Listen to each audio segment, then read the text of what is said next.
Rusiya Ermənistanda son kozlarını oynayır. Rusiya Ermənistanda da ona bağlı, ondan ümid gözləyən, hər bir övlad öz atasını hamıdan güclü bilir. İndi Ermənistanda çoxsaylı qüvvələr var ki, Moskvanı hələ də güclü olaraq bilərək ondan imdad diləyirlər. Bu da onlara naümid qaytarmaq istəmir, nəsə eləmək istəyir.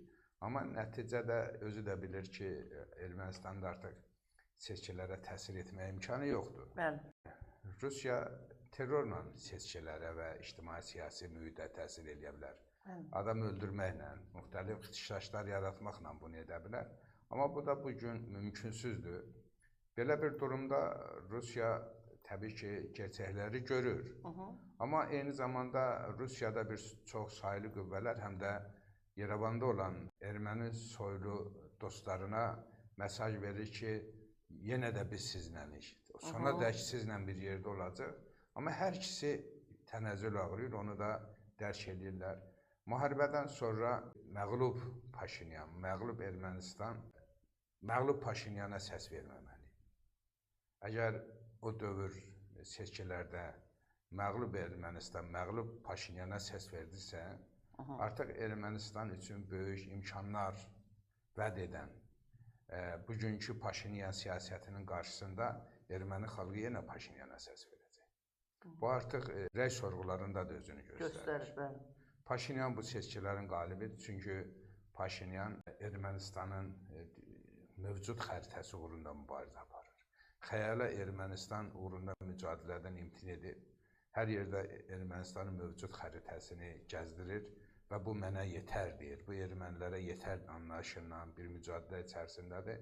Mən hesab edirəm ki, bu siyasət Paşinyanı erməni siyasətçiləri içərisində ən çox fərqləndirən cəhətidir ki, o millətini hamıdan çox sevir. Yəni gözünü açdı da millətini ki, xam xəyallarla yaşamayın, sən torpağın bu. O millətini ən çox sevir, o bilir ki, xəyali Ermənistan uğrunda mücadilə Ermənistanın itirilməsi deməkdir. Amma bugün mövcud Ermənistan xəritəsi uğrunda mübarizə təbii ki, Azərbaycan tərəfindən də qəbul edilir. Azərbaycan deyə bilmir ki, mən Ermənistanı tanımıram, amma savaş olarsa biz Yerevanda oturacaq. Ermənilərin artıq Xankəndinə, Kür sahillərinə gəlmə imkanları yoxdur.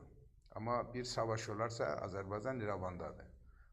Bunu Paşinyan görür və erməni xalqını hər bir erməni siyasətçisindən daha çox istədiyinə görə və doğrusu daha düzgün bir bucaqdan baxdığına görə heç bir dövlətin maraqlarına daha çox oynamadığına görə, erməni millətinin maraqlarını oynadığına görə Paşinyan illerdədir.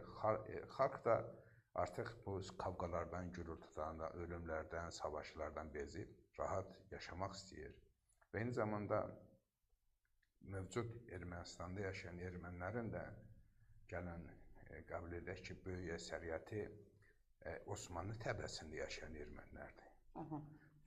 Başqa yerlərdən gələnlərin böyük əksəriyyəti qaçıb. Amma istər Suriya, istəyir Livan, istəyir Anadolu içərisində yaşayıb sonra Ermənistana köçən erməni xalqı Türkiyənin timsalında Osmanlını xəyal edir. Ona görə də onlar Osmanlı xəyalında Türkiyənin onlarla ədalətli davranacağına və onların varlığının qorunmasına böyük bir ümid kimi baxırlar. Mövcud erməni xalqının Paşinyana həm də səs verməsi tarixdə Osmanlı dövlətinin, türk dövlətlərinin ermənilərlə olan davranışlarına qaynaqlanır. Hələ də bugünkü Ermənistanda yaşayan ermənilərin, yəni qalan ermənilərin, o əski babaları, dədələri, bir qism dələ özləri Osmanlı idarəçiliklər olduqlarına görə o sayğını hətta nümayiş elətdirmək istəyirlər. Təbəsən, siz Ermənistan deyilən Azərbaycanda yaşayan biz türklər də bunu hər zaman hiss ediblər. Bu Sovet dönəmində belə axbarlar deyilən ermənilər var idi, onlar erməni təbəsi idi, Osmanlı təbəsi idilər. Axbarlar hələ də türkçə danışırdılar. Özdə həm də Osmanlı türkçəsində danışırdılar.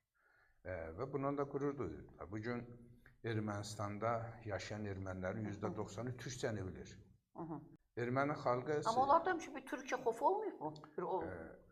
O Türkiyə qondarma erməni soyqırımı, mən də ötən gün də elə qonağıma sualı verdim ki, onlar bugün Rusiya ilə o kəsilən bağların yerində Azərbaycan və Türkiyə xofuna girməyəcəklərmi sizcə? Erməni soyqırımı xofu olsaydı, onlar Paşinyana səs verməz.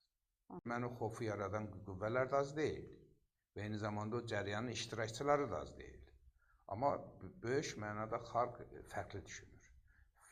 Xalq daha çox Paşinyan cizgisində Türkiyə və Azərbaycan himayəsində, qonşuluğunda rahat yaşayacaqlarını düşünür. Öz evlərini, obalarını qoruyacaqlarını düşünürlər. Bu baxımdan da Ermənistanla bağlı artıq narahatçılıq keçirməyə yer qalmır. Xalq Paşinyan cizgisindədir. Bu xalqın da Paşinyan cizgisinə gəlməsinin əsas səbəbkarı yenə də qonşuları türklərdir. Azərbaycandır, Türkiyədir. Tarixdə onlar xatirəsində elə iz buraxmışıq ki, bugün onlar tarixə baxanda orada əksinə özlərinin türklərə qarşı xəyanət etdiklərini görürlər.